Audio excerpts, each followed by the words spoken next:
fazer uma pequena reivindicação. Eu tenho um crédito de 37 minutos. Mas não vou empregar. Eu tenho outra ideia. Eu vou fazer um sorteio.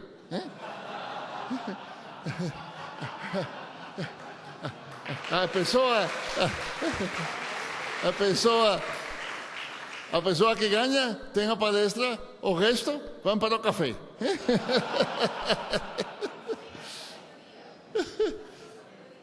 Como? Sim. Tem toda a minha sabedoria. Bem,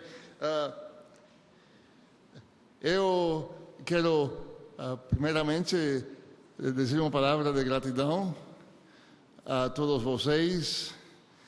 Eu citava ontem um escrito do século II, do discurso de Diogneto, onde ele diz que para os cristãos toda a terra estranha é como sua pátria. E vocês me fez sentir como um cristão brasileiro. Esta é uma das belezas da fé cristã, que você vai de um extremo a outro do mundo e você encontra sempre família. Eu quero também dizer uma palavra particular de gratidão à editora Ragnos, particularmente às irmãs Maria Helena e Mauro, por sua hospitalidade, sua amistade, sua confiança, seu apoio. Vou tomar meio minuto para dizer uma coisa que diz já na Agnos. No texto que o irmão leu, aparece um nome que quase sempre é esquecido. É o Tíquico. Se você ler as cartas de Paulo, você verá que o Tíquico é um dos homens que frequentemente leva as cartas de Paulo a seus destinatários. Eu penso que se Paulo não tivesse pessoas como Tíquico, ele não escreveria nada. Porque não há razão para escrever uma carta se a carta não pode chegar aos destinatários. Então, Tíquico, seu nome não aparece, não diz as cartas de Tíquico, nós nos lembramos de Tíquico, simplesmente damos por sentado que Tíquico está lá. Mas sem Tíquico não haveria cartas de Paulo. E a Agnos e seu personal e as editoras são para nós, os escritores, nossos Tíquicos. Sem vocês, nós não escreveríamos nada. Eu acho que é muito importante que quando vocês leem um livro, encontrem nele algo que é da chuva, que se lembrem que mesmo se somente o nome do autor aparece na tapa, que também o nome da casa de tocar, o nome da imprensa, da fé, atrás, tudo isto parte dos dons que Deus tem dado para fazer possível todo este processo de escritura, publicação, tudo isto. Bom,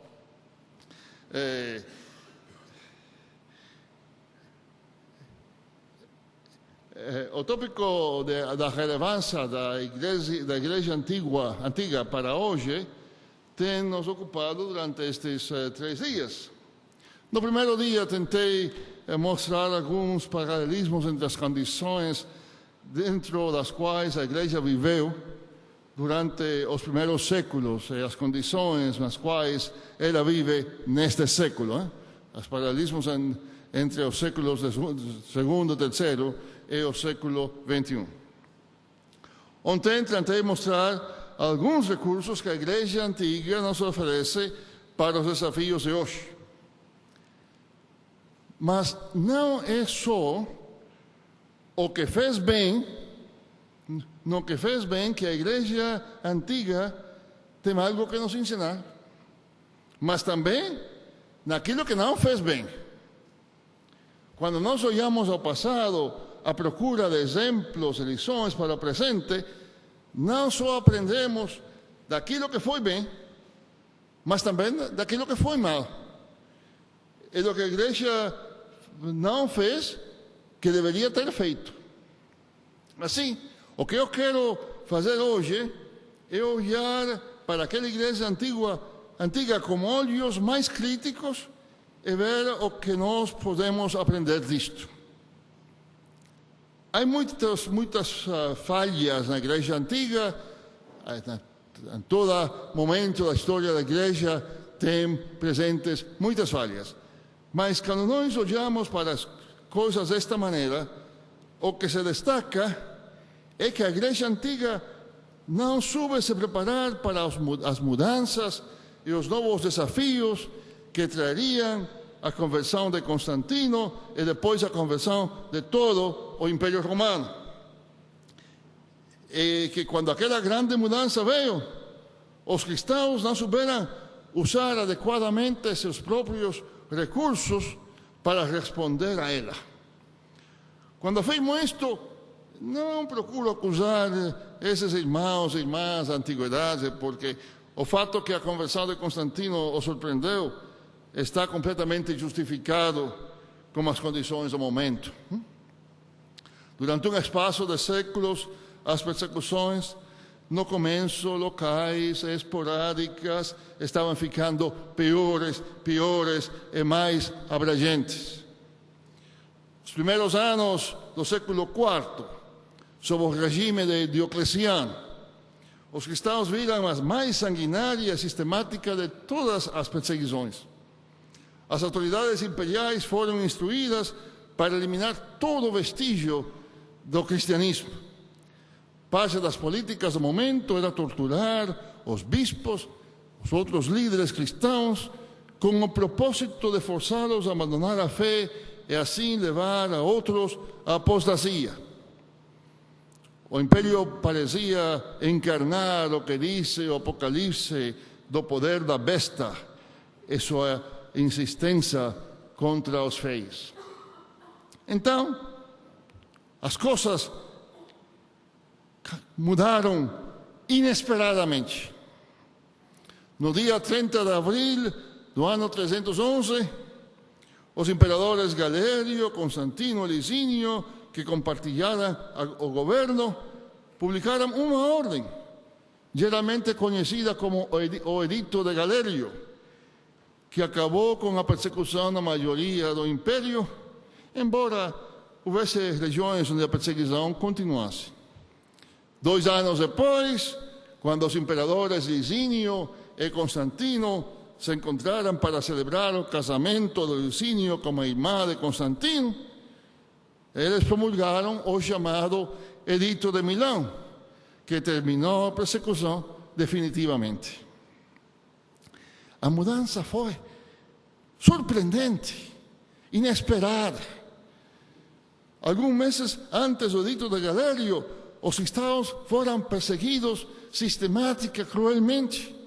Agora, a eles estavam garantidos a liberdade religiosa, e o governo mesmo lhes permitia reconstruir as igrejas que foram destruídas. E a partir de então, o crescimento da igreja foi fenomenal. 14 anos depois do Edito de Galério,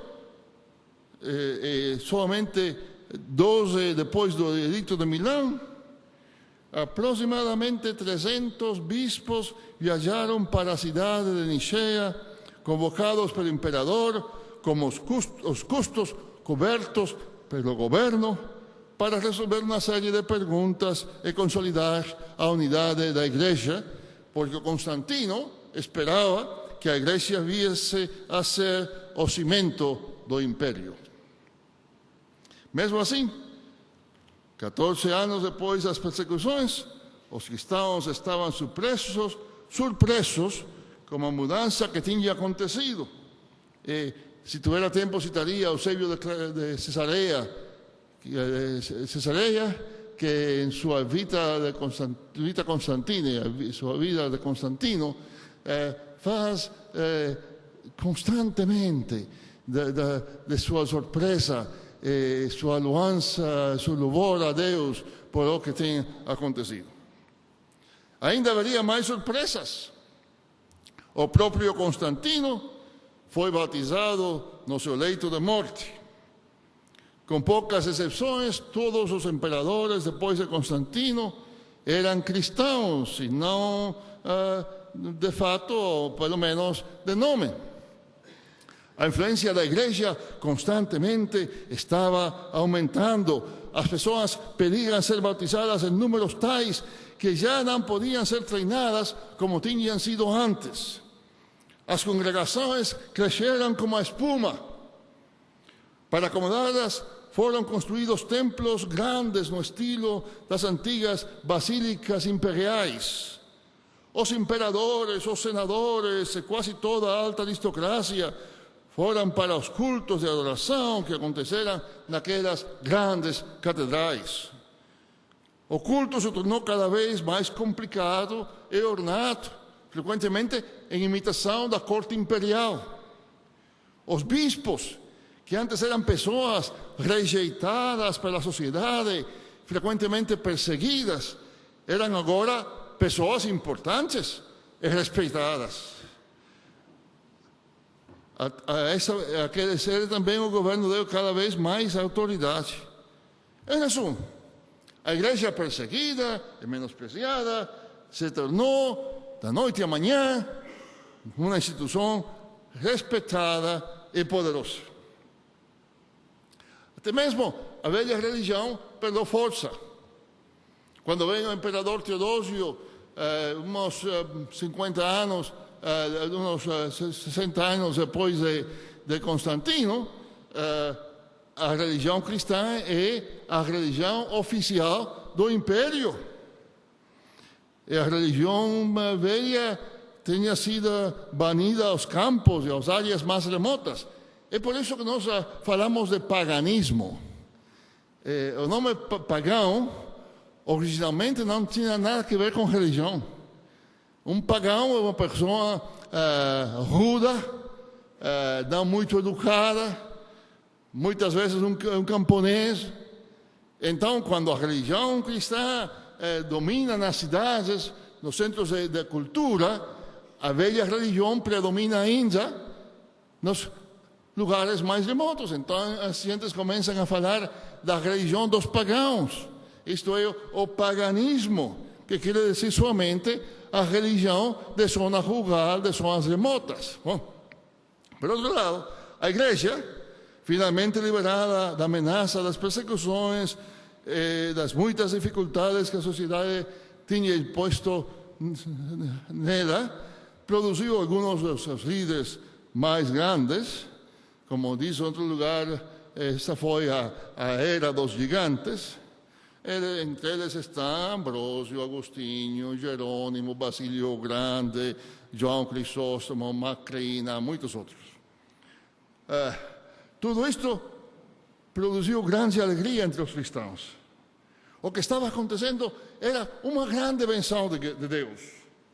Na igreja greca, a alegria era tal que até mesmo a igreja grega começou a falar do imperador Constantino como São Constantino. Embora Constantino fosse um imperador cruel que condenou seu próprio filho à morte. Mas o mesmo fato que a igreja canonizou a Constantino aponta a outra face da moeda. O preço que a igreja pagou em troca por sua nova influência. A igreja que antes tinha sido conhecida pela sua solidariedade com os pobres, pela sua resistência contra a injustiça, pouco a pouco, quase imperceptivelmente, foi ficando aliada dos poderosos e foi esquecendo a justiça. A mudança não foi súbita. Na realidade, foi tão gradual que foram poucos os que anotaram. No quarto século, o mesmo século da conversão de Constantino, havia líderes que mantiveram uma postura firme contra os abusos e as injustiças do ordem prevalecente. E aqui vou saltar uma página para não pregar muito de meu crédito de meia hora. Mas apesar dessas vozes, a mesma igreja em sua totalidade não soube responder às novas circunstâncias. A maioria dos líderes, acostumbrados como eles estavam a ser rejeitados e perseguidos, simplesmente aceitaram a ordem nova como obra de Deus e não ousaram erguer ou fazer crítica alguma contra ele, contra esta nova ordem, mas só exaltar o milagre da nova ordem e dar graças a Deus por o que ele tinha feito. Constantino era um novo rei Davi.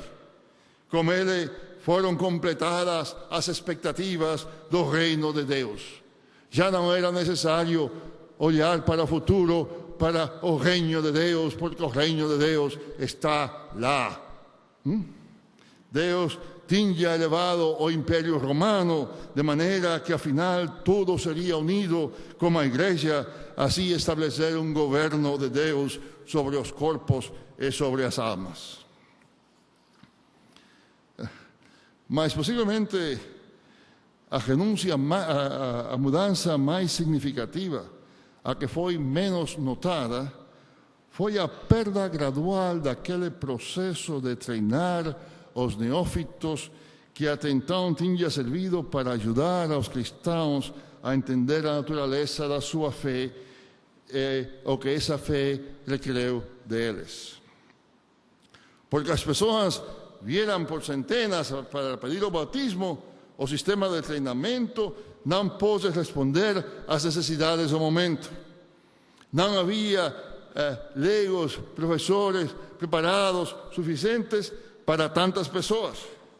Cada dia os candidatos para receber o batismo foram menos ensinados. E agora os que ensinavam eram aqueles que mesmo eles não tinham aprendido.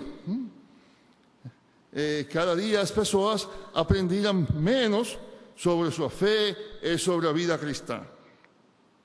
As pessoas que antes adoravam aos deuses do Estado, porque isto era o que todos fizeram, agora simplesmente adoravam ao Deus do Estado, porque agora isto era o que todos fizeram.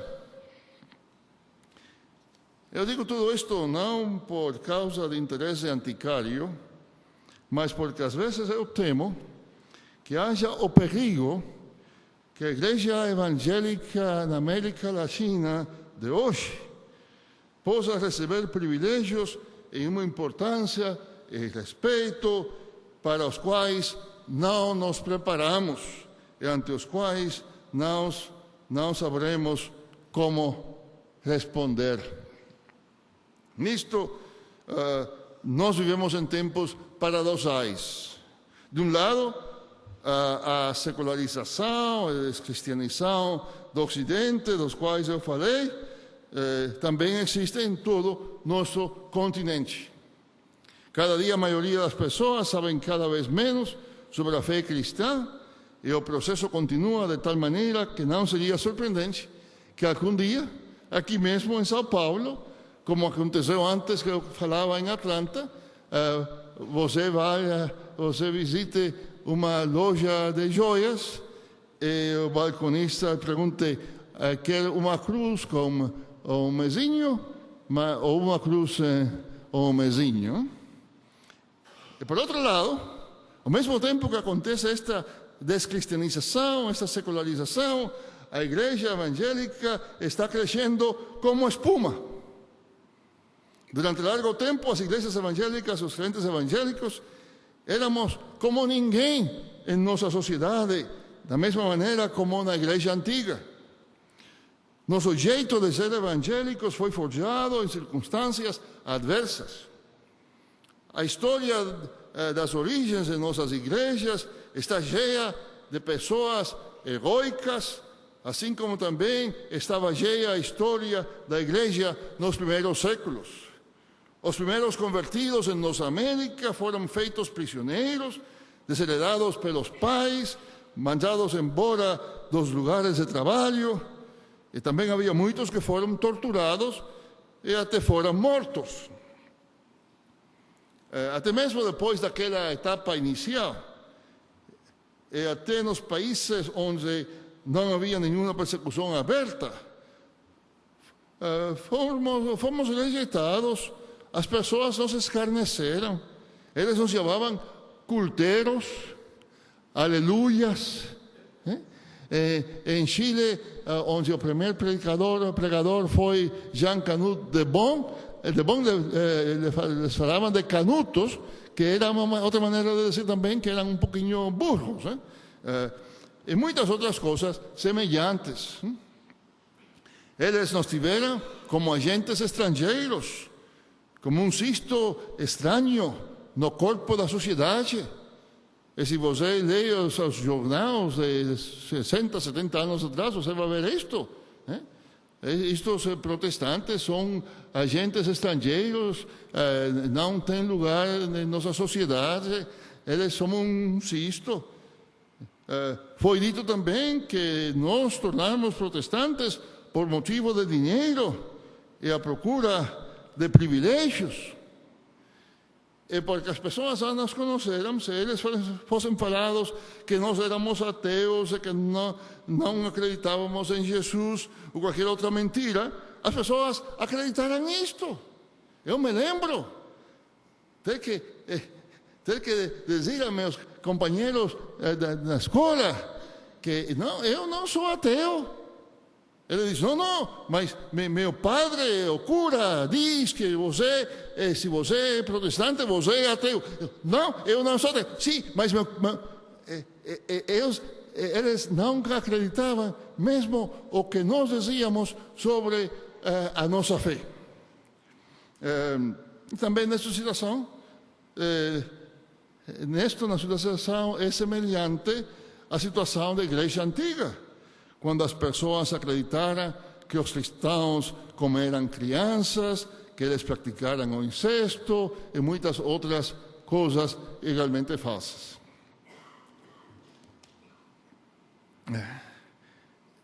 E até mesmo quando aquela fase começou, a maioria das nossas igrejas não éramos mais que um punhado de pessoas. Por toda parte do continente, havia cidades com milhares e milhares de habitantes e uma igreja evangélica de 20 ou 30 crentes. E por muito tempo, a maioria dessas congregações parecia não crescer muito. Surpreendentemente, hoje, tudo isto está mudando. Hoje, nós somos tantos que os políticos começam a pensar em nós e mesmo a paquerar conosco. Da mesma maneira que Licínio e Constantino tiveram que reconhecer a existência e o poder da igreja. Igrejas que por espaço de gerações tiveram 30 membros, hoje tem 3.000. Alguns anos atrás, eu fui ao Distrito Federal de México, 3, 4 anos atrás, fui ao Distrito Federal de México a falar em um congresso de pastores das Assembleias de Deus mexicanas. O presidente estava muito triste, porque, por uma série de circunstâncias, não muitos pastores vieram, somente 2.500. Uns anos atrás, todos os membros de todas as Assembleias de Deus em México eram 2.500. E agora só uma parte dos pastores são o mesmo número. Hoje nós temos os recursos para construir templos por milhões e milhões de dólares. Hoje, em qualquer cidade, podemos organizar grandes convocações que fazem tremer a cidade inteira. Hoje nós temos deputados, governadores, prefeitos, muita gente importante. Hoje nós somos importantes.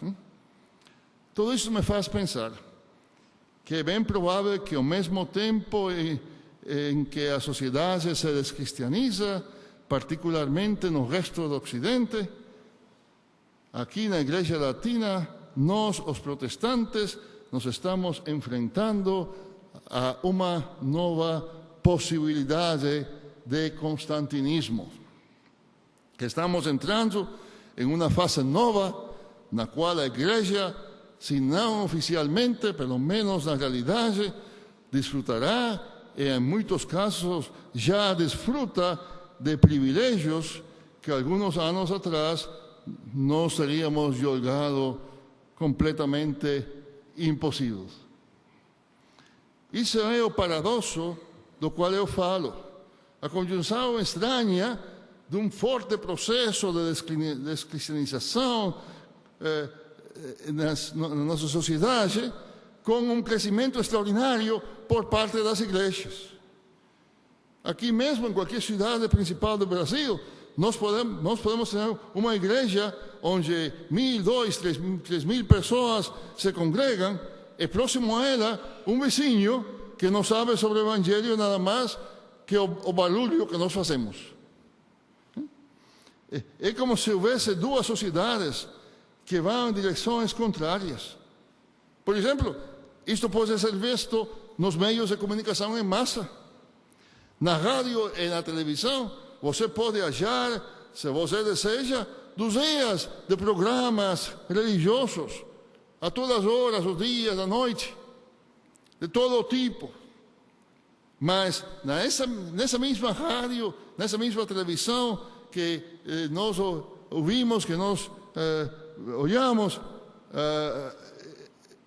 tem também outro grande número de programas nas quais a questão religiosa nunca aparece, e se aparecem, muitas vezes é uma caricatura.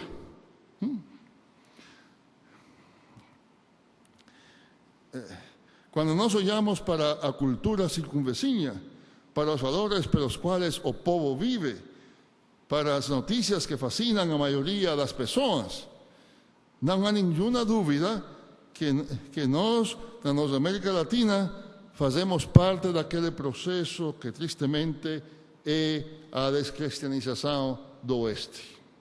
Mas, ao mesmo tempo, parece que nós estamos entrando numa nova fase constantina, pelo menos para os evangélicos na América Latina.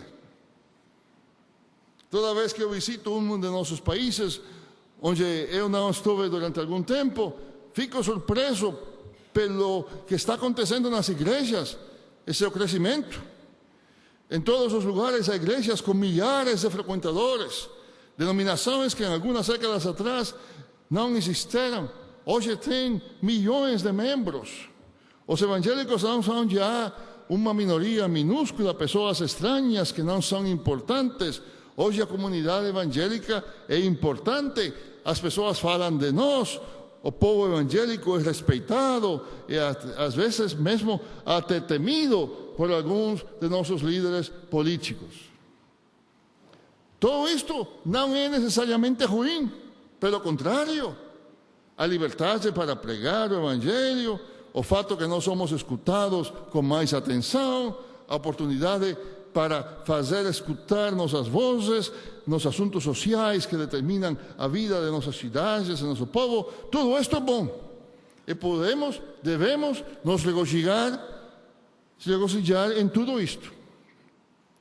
Mas o que eu temo é a possibilidade que nós podemos cair, e que alguns já caíram na armadilha constantina.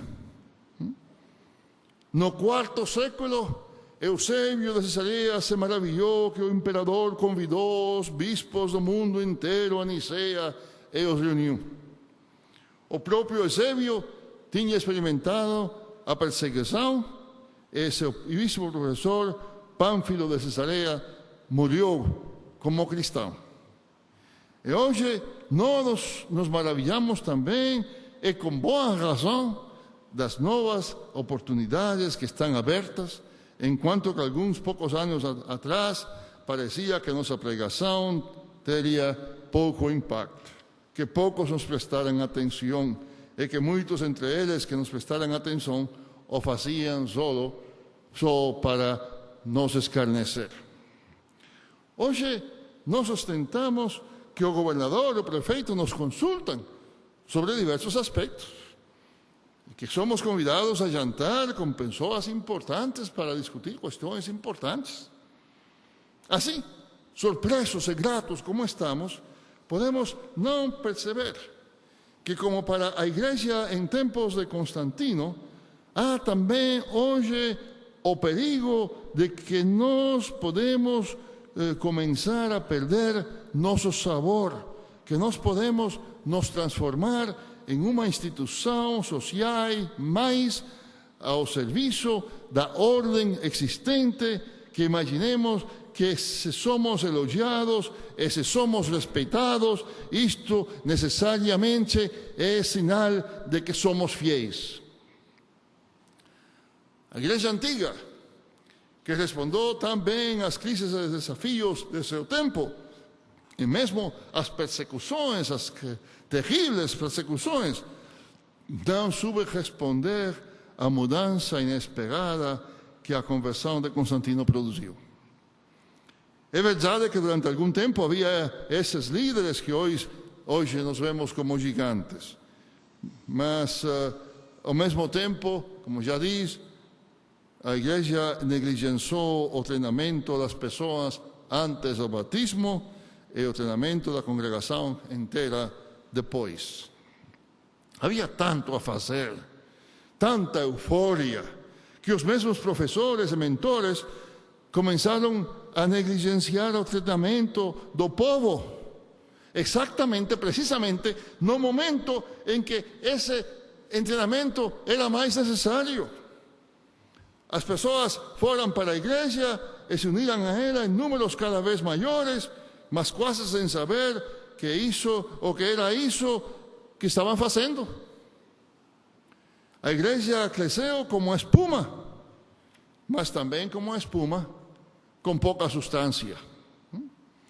A realidade mais trágica de tudo isto é que o sistema de treinamento, da instrução dos fiéis, estava se deteriorando no momento mesmo quando o povo cristão estava mais necessitado dos instrumentos doutrinais e espirituais necessários para enfrentar uma situação radicalmente nova. E esta é, talvez, a mais urgente lição que a igreja de hoje deveria aprender daquela igreja antiga. Em tempos de crescimento extraordinário, fica mais urgente, não menos importante, mais urgente, desenvolver os meios e os programas para ajudar as pessoas que se unem à igreja para entender o que elas estão fazendo e principalmente como isto afetará ou deveria afetar a totalidade de suas vidas. Durante o terceiro século, os crentes tiveram um entendimento bem claro do que significava ser cristão, porque os desafios não eram novos e havia experiência de muitas gerações. No princípio do século XX, os crentes evangélicos sabíamos o que significava ser evangélico. Mas no quarto século, quando de repente a igreja enfrentou circunstâncias inesperadas de sucesso, foi necessário que os crentes fossem ensinados muito mais que antes, sobre isso que é a fé cristã, e não menos que antes. As circunstâncias novas requereram uma compreensão mais profunda da fé cristã e um compromisso novo. Mas o que aconteceu foi exatamente o contrário. A igreja negligenciou o treinamento de crentes, como se a sociedade secular agora bastasse para ensinar às pessoas sobre o que é a fé cristã. No quarto século, não havia muitos crentes prontos e treinados para ajudar a igreja inteira a entender, a interpretar críticamente o que deveria ser feito, o que não deveria ser feito nas novas circunstâncias. Não há dúvida alguna que se o imperador ou algum senador decidissem abraçar a fé, eles deveriam ser recebidos com braços abertos. Mas deveriam eles ter privilégios especiais dentro da igreja com base no simples fato de ser imperador ou de ser senador? Qual deve ser o papel profético da igreja em uma sociedade que se declara cristã? Então, ao nível da fé personal, como ter certeza que se alguém aceitava o Cristo, não o aceitava simplesmente como um mais entre seus muitos deuses? Ou até mesmo, se eles abandonassem todos os outros deuses, como ter certeza que eles não entenderam o Deus cristão da mesma maneira na qual eles tinham antes entendido os velhos deuses?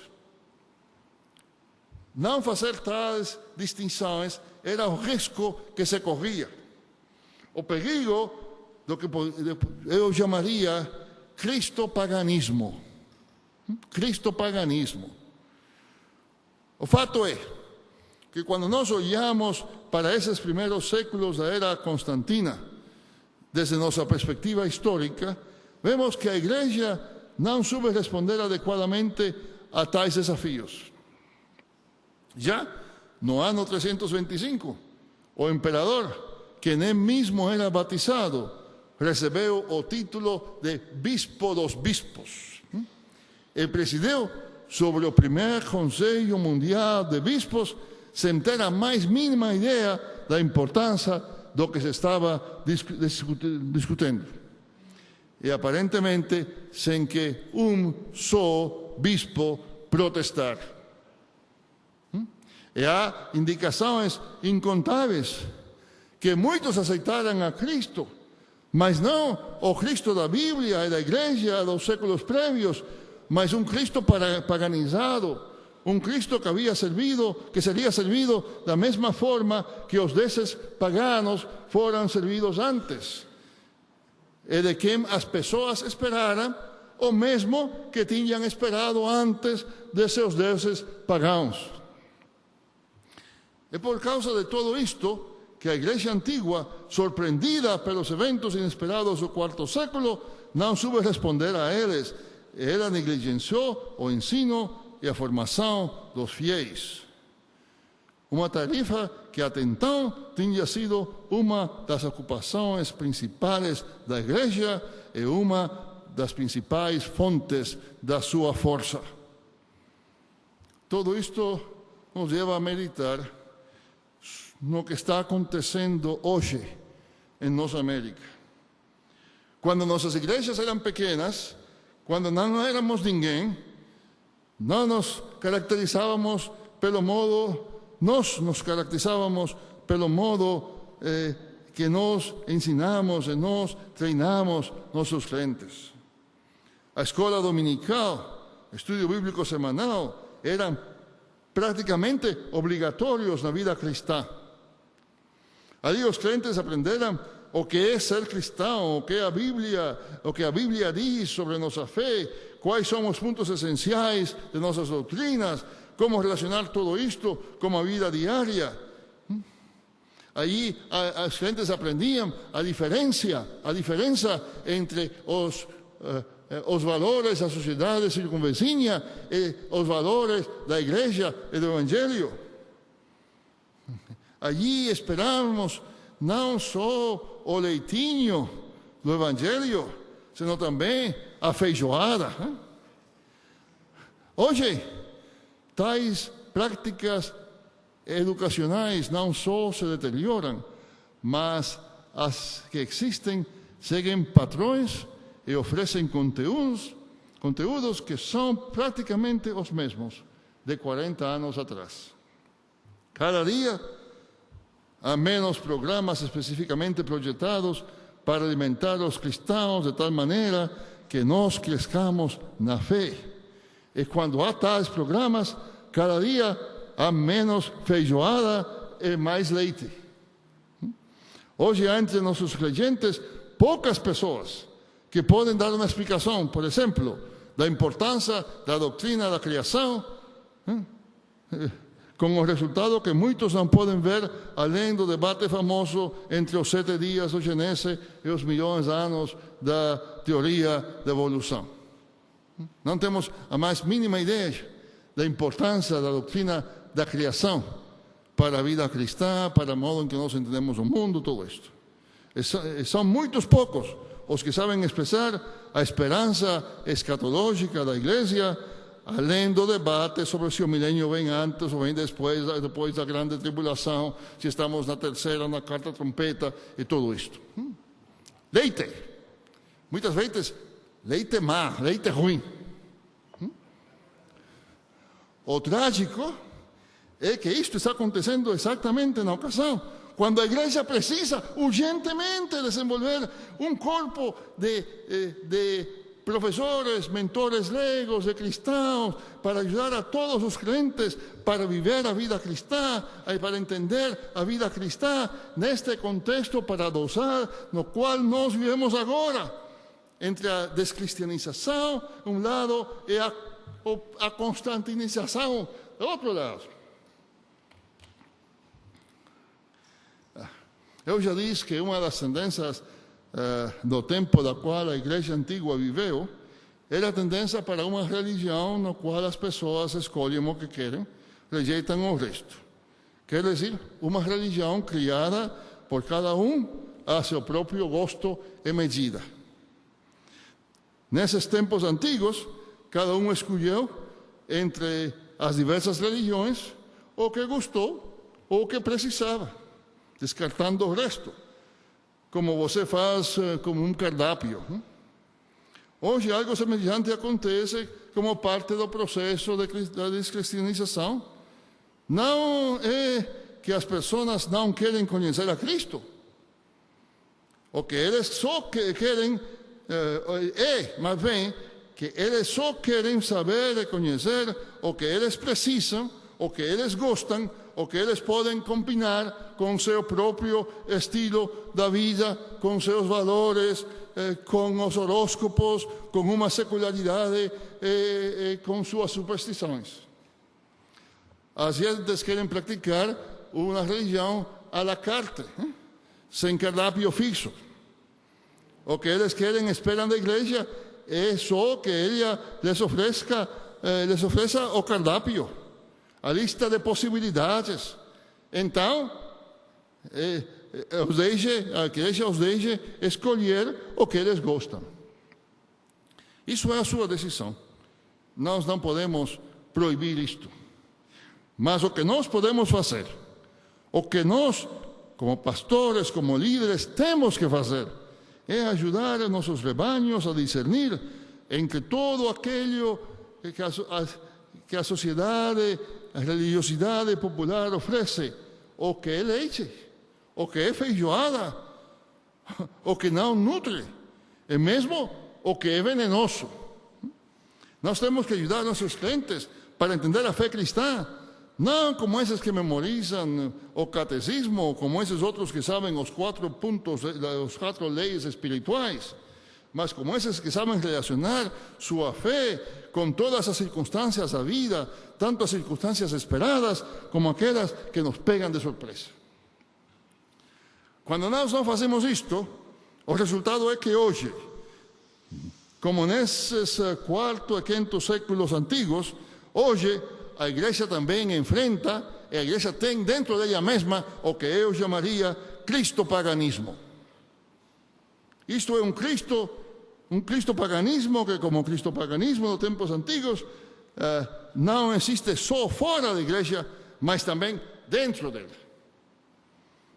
Isso sempre foi um desafio para a igreja cristã. Ao largo da história cristã, o maior desafio que a igreja enfrentou não foi a perseguição, que nas palavras de Jesus pode matar o corpo. Não foi ainda a descrença, que simplesmente rejeita a proclamação da igreja. O maior desafio tanto no passado como hoje. Foi um tema hoje o que eu chamaria cristopaganismo.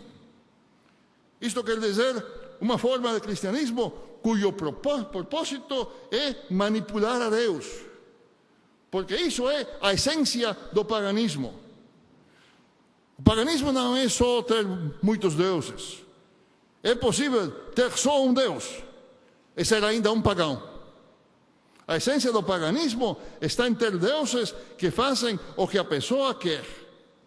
Deuses que o crente pode manipular. E a questão se é um ou são muitos é outra questão. Pode ser somente um e ainda ser um Deus pagão. No paganismo antigo, se você faz um oferecimento para Vênus, você será afortunado em suas paixões. Se você visita o templo de Esculápio, você será curado.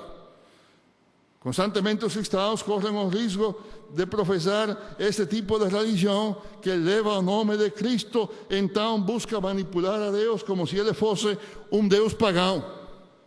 Então a religião, que bem poderia ser chamada cristopaganismo, se acha a fundação de muitos dos mais ruins momentos da história da igreja. Neste cristopaganismo se acha a raiz do horror das cruzadas. Quando a fé, mesmo a fé sincera, os cruzados eram sinceros. Quando a fé sincera foi usada como justificação para matanças temerárias, e quando a oração foi vista como um modo para assegurar vitória contra o infiel. Uma forma mais sutil de cristopaganismo foi o sistema penitencial da igreja medieval contra o qual o Lutero e o Calvino protestaram. A nação que pelas obras boas a pessoa pode persuadir a Deus para abrir os portões do céu é nenhum menos pagão que a noção que sacrificando uma criança a pessoa pode satisfazer os deuses. Os evangélicos da América Latina temos uma história larga de oposição ao cristopaganismo, desses que acreditam que se eles caminham de joelhos até um santuário particular, eles serão curados. Ou que se eles fazem uma promessa a um santo, seus desejos lhes serão concedidos. Em tempos mais recentes, uma forma de cristopaganismo ficou popular até mesmo entre pessoas que se chamam evangélicas. Os proponentes destes ensinos prometem às pessoas que se eles se juntassem a certa igreja, se eles executassem certos actos, orassem de certo modo, com certas fórmulas, Deus lhes concederá o que eles desejam. A única razão por que Deus não o cura, não lhe dá o carro que você quer, ou não força seu cônjuge a se reconciliar com você, é que você não ora do jeito correto, que você não tem a fé apropriada. O sucesso do Evangelho do Sucesso é inegável. Há igrejas que reivindicam que as pessoas sofrem porque não sabem conseguir que Deus resolva seus problemas. O Jesus diz, leva a sua cruz e segue-me. Mas hoje, nós temos cristopagãos que nos dizem, pare de sofrer. Certamente, Deus responde às nossas orações, às nossas dificuldades, isso não tem dúvida. Mas Deus não é como uma máquina de Coca-Cola, que lhe dá o que você quer quando você aperta um botão. A igreja antiga teve problemas semelhantes, particularmente quando deixou de ser principalmente uma comunidade judeia e se espalhou ao mundo pagão. Tudo parece indicar que quando Constantino se converteu, ele foi sincero. Ele não era um político maquiavélico, não. Ele era sincero, cristão. Ele acreditou em Cristo. Ele adorou Cristo. Ele construiu igrejas para a glória dele. Mas ele fez tudo isto porque ele entendeu que o Deus dos cristãos era suficientemente poderoso para lhe dar a vitória em todas as suas batalhas. Este Deus recompensaria com vitória todo aquilo que Constantino estava fazendo para Deus e para os cristãos. Ele acreditou que se ele fizesse concessões especiais aos bispos, e se ele construísse igrejas em honra a Cristo, Deus também faria concessões especiais para ele. Deus lhe daria poder, glória e vitória. Então, embora Constantino e os sucessores se chamaram cristãos, eles eram, em realidade, cristopagãos. Mas o Deus da Bíblia não é assim. A grande diferença entre o Deus e os ídolos é que Deus é soberano. Deus não pode ser manipulado, enquanto os ídolos fazem o que nós queremos. Você se lembra das palavras do profeta sobre os pagãos que levam um pedaço de lenha, esculpem e diz: tu serás meu Deus serás tu. Tal é um Deus para servir a seus fiéis. E os fiéis o adoram e lhe oferecem sacrifícios para que o Deus os sirva. Em contraste, o Deus da Bíblia, o único Deus verdadeiro, é livre e soberano para levar a cabo seus propósitos e seus próprios desígnios. Ele é adorado em gratidão, em maravilha, não como uma maneira de adquirir o que nós queremos. Isso é o que eu quero dizer quando falo do cristopaganismo. A pessoa adora a Deus e seu filho. A pessoa reivindica ter o Espírito Santo. A pessoa vai para a igreja. A pessoa não obedece aos 10 mandamentos. Mas a pessoa faz tudo isto, não para dar honra e glória a Deus soberano, mas com a esperança que Deus satisfará os desejos do adorador. Tal cristopaganismo é extremadamente atraente. Nós gostamos de deuses criados a nossa própria imagem e semelhança. Todos gostamos de um Deus que faz o que nós lhe mandamos fazer. Nestes dias, quando a religião é tratada como um cardápio em um restaurante, não nos deveria responder por que há tantas pessoas que praticam um paganismo disfarçado como cristianismo. Da mesma maneira que no século IV havia pessoas que levaram a religiosidade dominante do momento e a cobriram como um barniz de cristianismo, igualmente, hoje, há muitos que levam a religiosidade dominante de nosso tempo e a disfarçam como cristianismo. Nos primeiros séculos, a resposta da igreja, nos melhores tempos antes do século IV, a resposta da igreja foi um amplo sistema para a educação e o treinamento de seus membros, e particularmente das pessoas que estavam preparando-se para receber o batismo. Contanto que a igreja pudesse manter aquele sistema, poderia resistir o ataque mais forte das religiões circunvizinhas, muitas das quais buscavam levar o nome de Jesus para seu próprio uso. Mas quando a popularidade da igreja a levou a negligenciar aquele sistema de ensino e de treinamento por causa do crescimento numérico, eles não falavam então de crescimento, mas era a mesma coisa, né? Vamos deixar agora tudo isso a um lado para que a igreja cresça. A igreja rapidamente caiu na armadilha do cristopaganismo constantino. Em nossa América, as igrejas evangélicas ficaram fortes em parte graças aos amplos programas educacionais, ensinando a Bíblia, ensinando as doutrinas essenciais da fé. Eu me lembro como falávamos do discipulado que vem também de disciplina, que é ensino e disciplina ao mesmo tempo. Mas hoje corremos o risco de negligenciar todo aquilo por causa do crescimento numérico. E quando nós fazemos isto, o cristopaganismo avanza.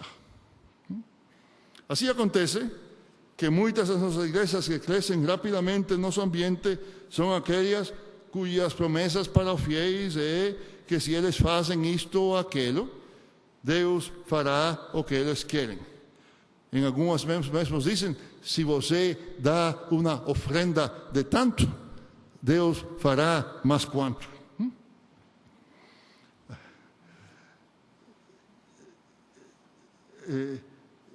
Em outras igrejas, já falamos de igrejas que nos prometem que se você é fiel, se você faz o que a igreja diz, você vai a parar de sofrer. E dizemos isto em nome de um Jesus que diz que se você quer vir após Ele, você deve tomar sua cruz diariamente e segui-lo. As igrejas que proclamam uma mensagem de sucesso têm elas mesmas tal sucesso que se tornam grandes empreendimentos comerciais. Isto não deve nos surpreender. O cristopaganismo sempre foi atraente, mas não todo aquilo que atrai vem de Deus. O mesmo Satanás se disfarça como anjo de luz. O que deveria nos surpreender e deveria nos preocupar é quantos dos crentes em nossas próprias igrejas